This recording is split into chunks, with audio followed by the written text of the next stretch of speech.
Okay, so welcome in this new location. First of all, thank you to the location owners for hosting us. This is the first Creative Mornings for the new season, and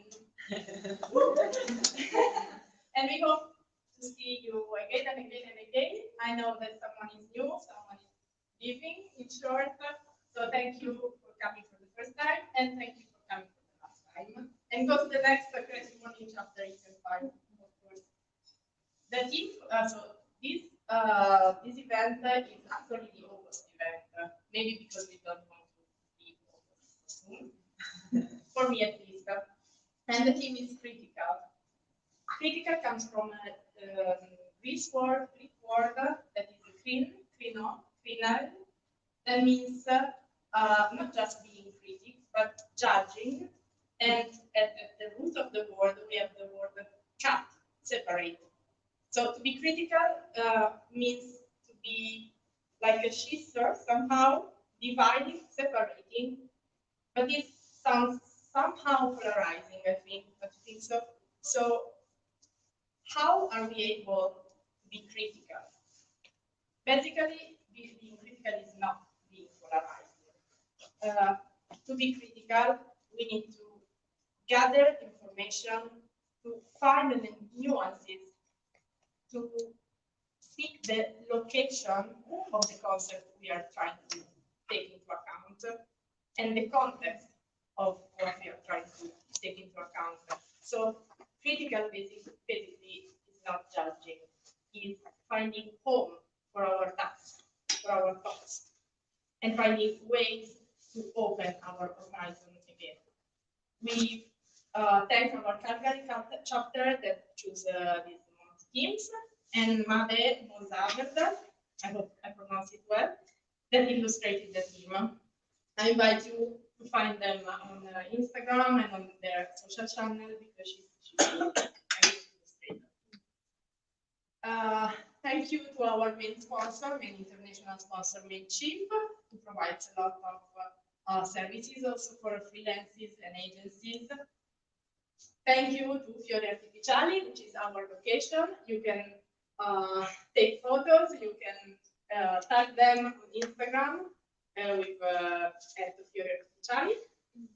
You can book this place, I think, for photo shooting and something else. I don't know if you have some other service that you want to mention. But little events, presentations, and also galleries. That would be super cool. And we already tagged them with our actions. Lost the Cafe provided the cinnamon rolls we all enjoyed before. Same for them. Find them on internet. They are really beautiful people who offer us our breakfast today. I want to thank, as usual, our beautiful team in Milano. Because I'm the face of in this situation, but I couldn't have done anything without Silvia, without Nicola, and without the other people who are collaborating behind the scenes. Creative Mornings is in more than 200 places in the world right now. We are also in some cities that are encountering some difficulties right now, in Ukraine, but also South America and other countries. So I invite you to go and check them out. Check out the other social networks, check what they are doing. A lot of countries are still doing online events. So what I want you to do is to check also the other events online. Creative Mornings, for the new ones especially, is a community that believes in the power of creativity to take everyone together, to gather people, and to be able to do something better with our creativity for our communities, especially for our communities. This is why it's really nice to see you here and to know that there are many people from this neighborhood that are gathering together here today, and I hope that you will welcome each other in the spirit of Creative Morning, because everyone is welcome. And the most welcome today is our new speaker, Giulia Di Gregorio.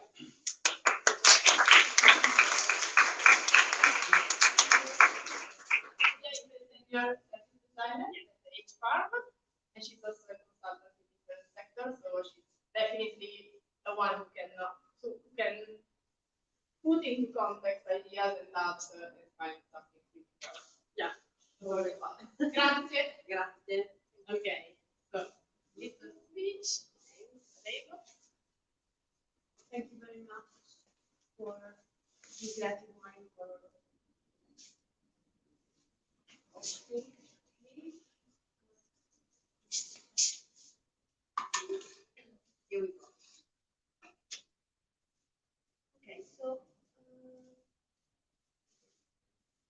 Okay, so I don't know about it. Because the first one was working now and the second one, Yeah, that's good. I can start. So now, today, I really want to talk about like the critical thinking and design. Okay? Why? Because I'm a designer, so I have something to talk about this topic.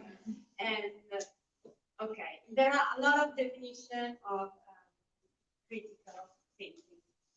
So I chose the Dewey's one. Dewey is a philosopher from the United States.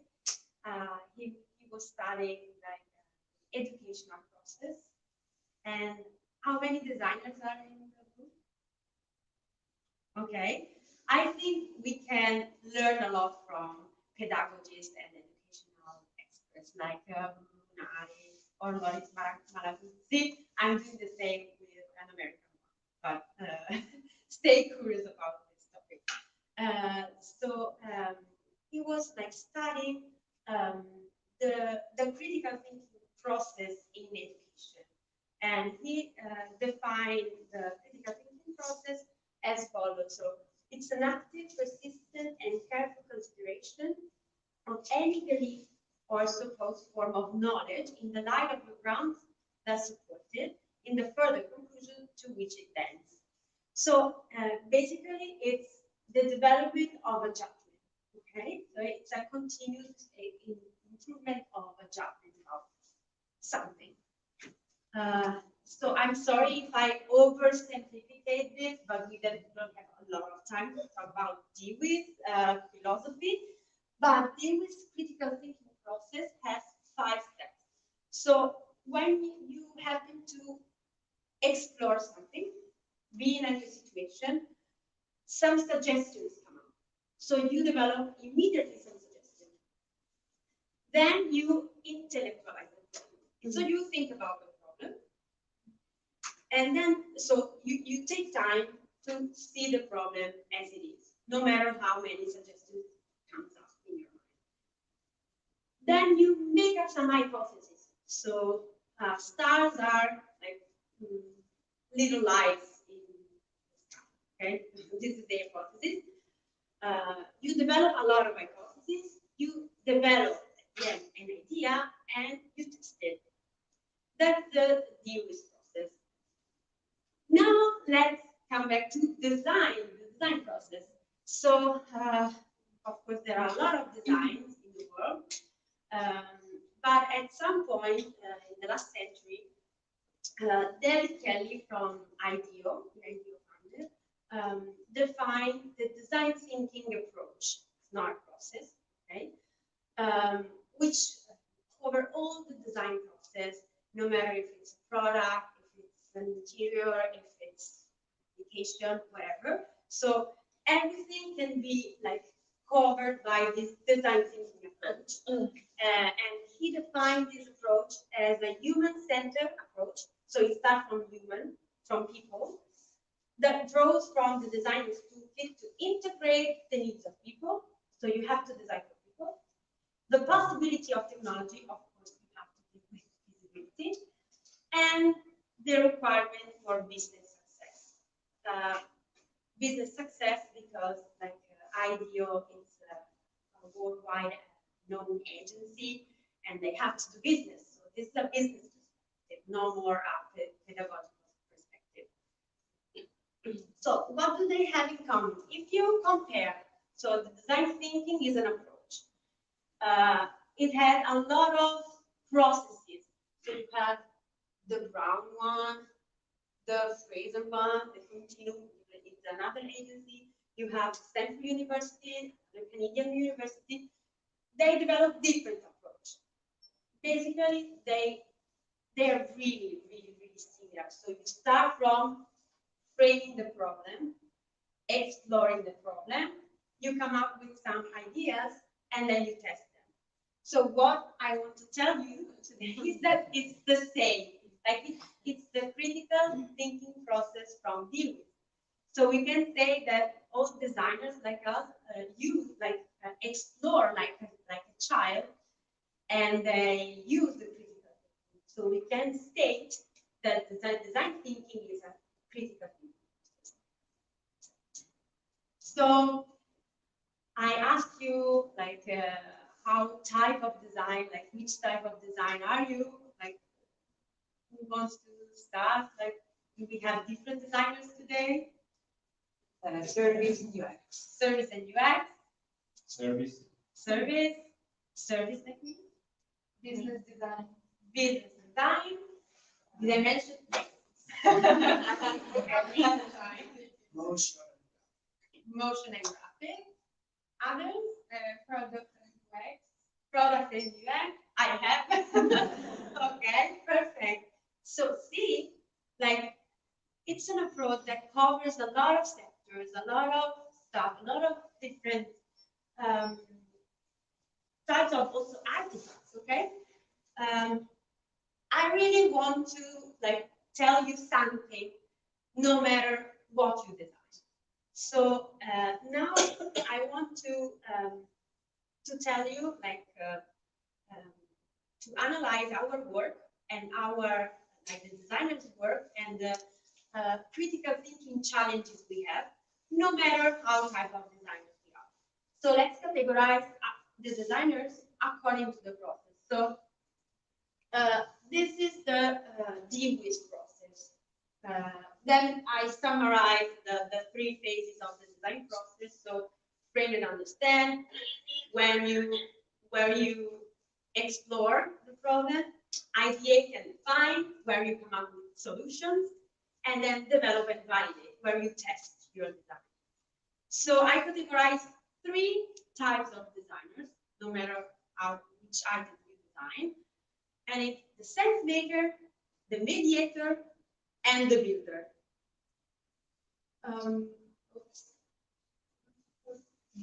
Okay. So let's start with the sense. Let's start with the sense maker. So we have to understand the problem here. Okay.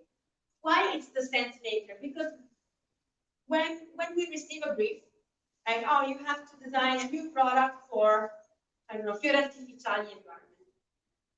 Of course, you have to explore, observe, come here, measure things, measure the interiors, okay? So basically, the sense maker is reading the reality, is understanding the design space. And he or she use tools from ethnographic research. So they come here, they observe, they do some interviews in a scientific way, hopefully. And they use a tool from internet design. They have to interpret new trends. So they have to read among the tips people and new technologies are telling us, and in general, read the landscape. What are the critical thinking challenges for the sense makers, so for the people who have to read the reality?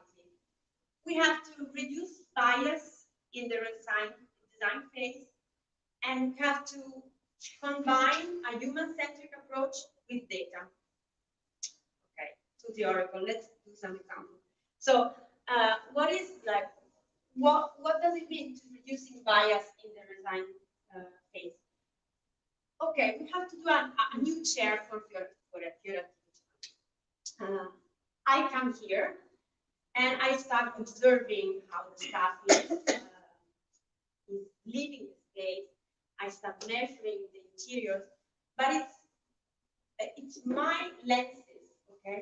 It's only my point of view.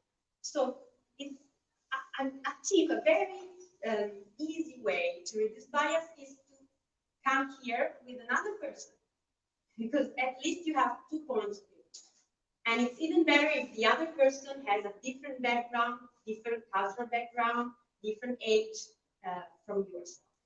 So this is a simple way to reduce bias.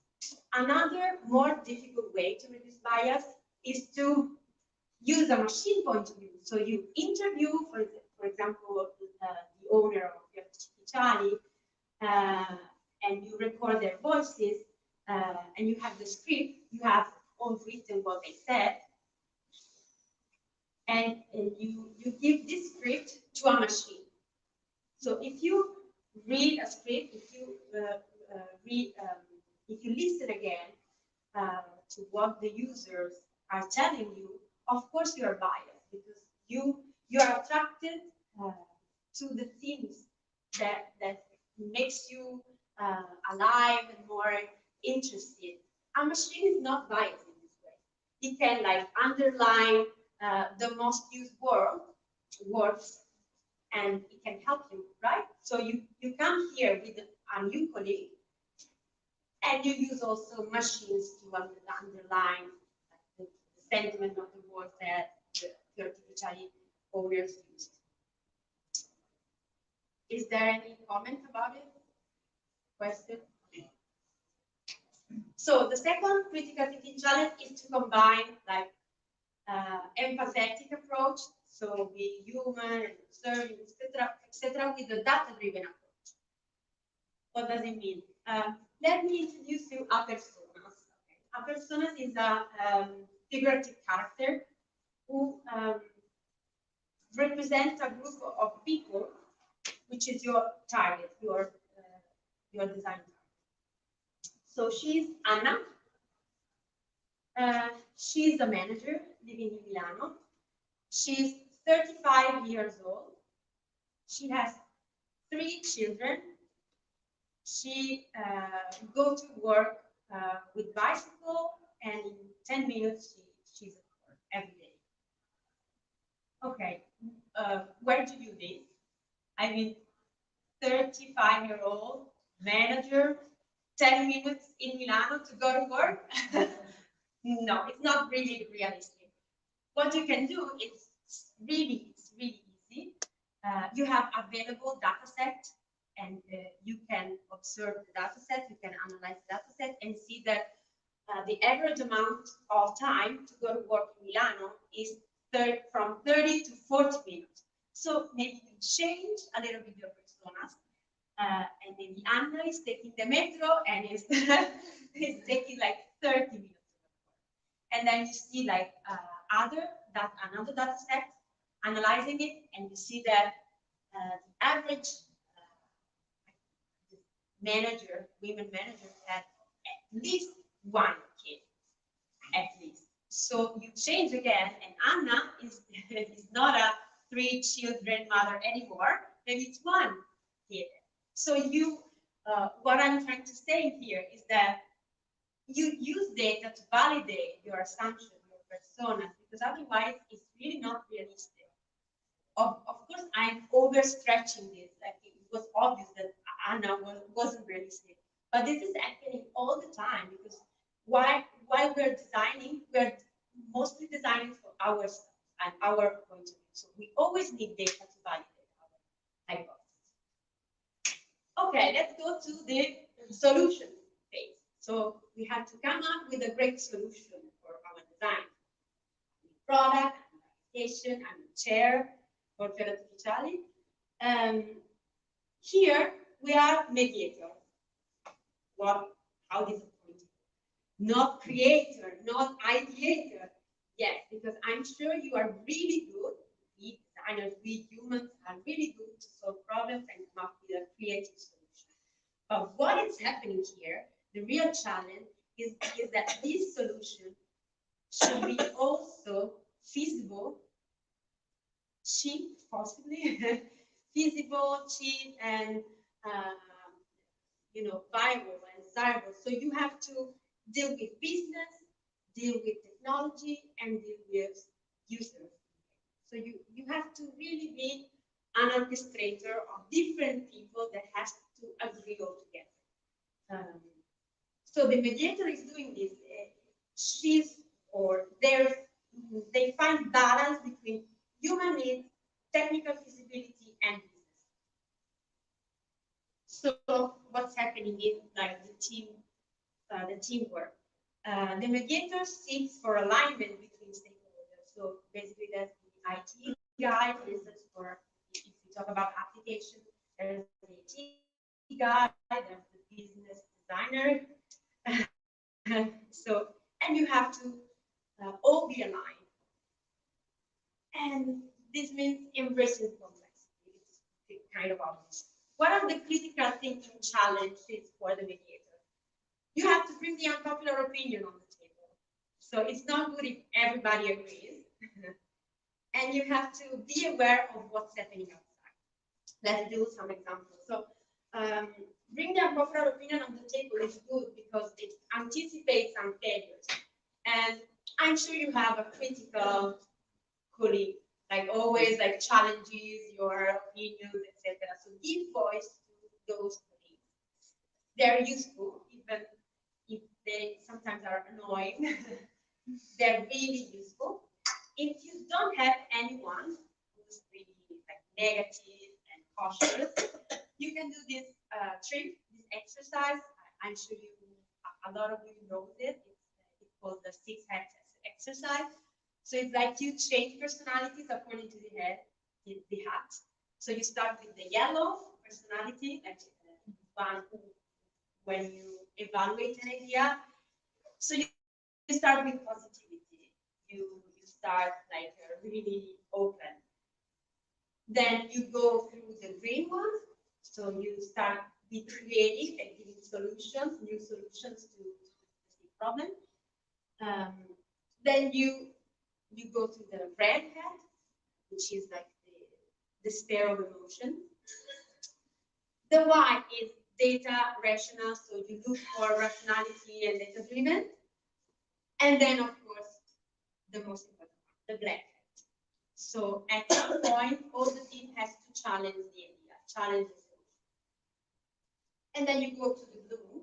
The blue is like summarizing all together. So you find a process, you find your way out. Be aware of what's happening outside. It's really, here I'm telling you, read the papers, read the newspaper, like get a subscription of a Harvard Business Review and no more like an interior design magazine. Because really, I don't care. I'm a designer. I don't care about politics. I don't care about what's happening outside. No, politics comes to our work, to the design world. For instance, like 4 years ago, there was a huge change in the payment process for banks. It was something that politicians from European Union decided, and it comes to our office like, okay, now you have to learn about it, and you have to change the whole process. Okay, so it's better to anticipate this kind of change. And it's doing the same, it's happening the same with this accessibility. Like now there are more and more restrictive regulations about accessibility criteria to web design. So it's better to explore a little bit, read about it before like it comes to your office as a mandatory stuff. And now, like one of my favorites, the builder. Now it's time to do stuff, finally, and test it. So the builder basically is making the idea real. When once the idea is a product, it's easy to sketch it. When it's a service, the builder has this magical power to visualize something intangible. So it's sketch, it's storyboard, and most of all, no matter how items they design, the builders craft new experiences. What are the critical thinking challenges for the builders? You have to shape behaviors, not items. You have to get aware that all of our designs, product, application, etc., has an impact in people's lives. We see it with the social networks and the kids and my parents all the time on Facebook. For you're not designing stuff, you're designing behaviors. And then you have to, like, if you can, try to test your idea with real users, not your client. If you're doing something for Gen Z and you're testing with a manager like 40 years old manager, or also 30, like you're not Gen Z. So what are you doing? It's not really testing with the real user. It's like getting approval. And as an example of like shaping behavior, have you noticed on the ATM that you have the ecological choice? Like you have a simple text. Do you want to print the paper or not? And above the note, there's ecological choice. It's like a micro copy. It's really it's not even a sentence. It's not even a sentence, okay? But at some point, when I first saw it, I was like, oh, now I know what to do. Okay, so let's do that. It really changed my behavior, and not only mine, with a simple micro copy, super time sensitive, because every detail can have an impact. And then, okay, that's with real users and not only with the clients. This is like a huge paper, and we don't have the whole morning to do that. But what I want to tell you here is that your client has all the time to see the whole design, etc., to test it. The user maybe not. So you have to decide what to test with the user, because maybe he has 30 minutes or 60 minutes maximum. So you have to decide the features in an application like the main screen, and you test only this part. So it's really important to be critical about what to test with the user. That's it.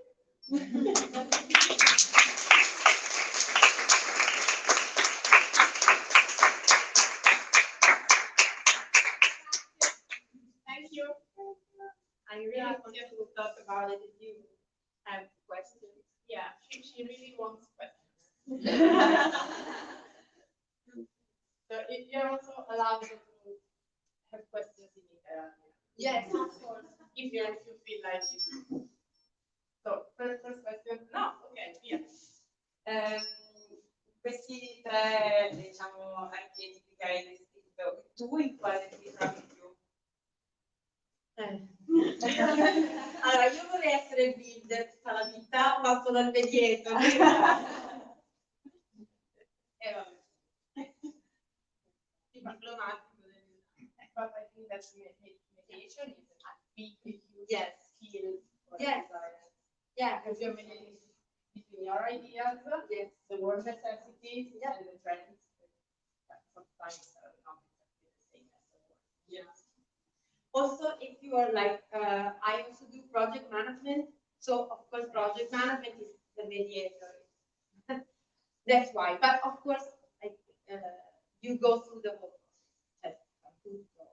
Sei ognuno di questi momenti diversi. Giusto per aggiungere, secondo me, tipo anche nel percorso della crescita, il designer, quando tipo ti insegnano, no, il design thinking process, tu dici ok, l'ho imparato, è questo, 1, 2, 3, 1, 2, 3, e poi dopo ti rendi conto che però nella tua prima fase, quando sei junior, non riesci bene a capire bene cos'è il mezzo, la metà, il mediate, e più diventi un po' più senior, capisci che più diventi bravo nella parte di mediate, più la parte di build ti toglie tutto l'eccesso. Perché cosa si tende a fare quando sei junior? Che vai direttamente al build, senza ben comprendere, perché molte volte nella vera realtà la parte iniziale di analitica observation è proprio corta. È molte volte quindi dicono ok, il mediate non è on you, perché sei troppo junior per farlo, e vai nel build. E più a mano nella carriera sali, ti rendi conto che diventi più larga per la parte di mediate. Ed è quello, secondo me, lo shift quando capisci, quando per esempio diventi più senior.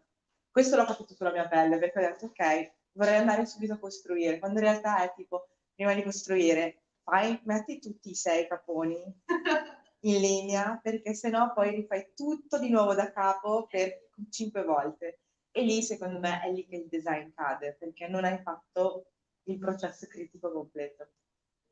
Momento, sì. Ci ragionavo mentre lo dicevi, per questo è anche più largo, secondo me. Cioè, anche come l'hai visualizzato, secondo me era giusto. Sì, infatti dicevo, ma perché le prime 2 sono più larghe del builder? Perché noi siamo designer, quindi proprio craft, no? E dicevo, no, la nostra parte, quando io mi presento, dico, forse per farti capire bene di cosa sono più nella parte di facilitazione a volte, che nella parte di builder, e dipende in che momento anche entri nel progetto.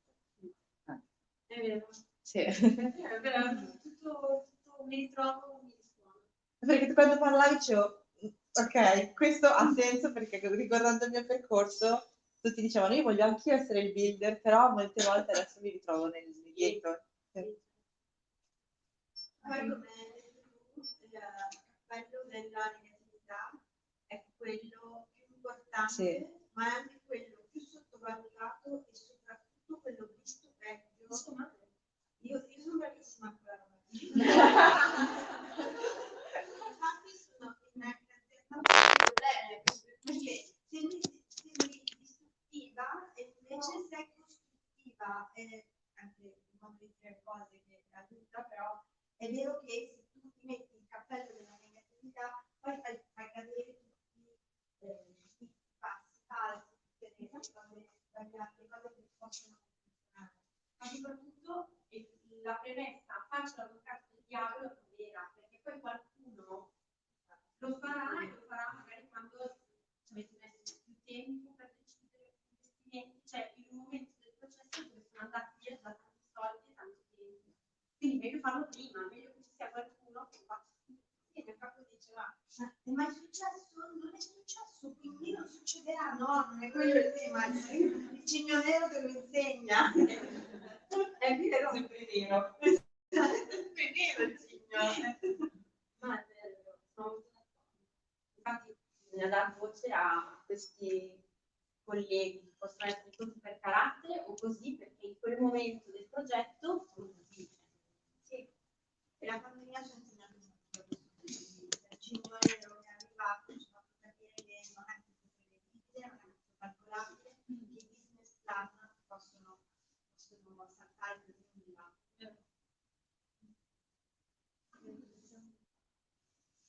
Se non ci sono altre domande, il caffè è pronto, abbiamo le ottime chiacchiere, possiamo spostarci anche tutti vicino a un roll. Grazie a tutti.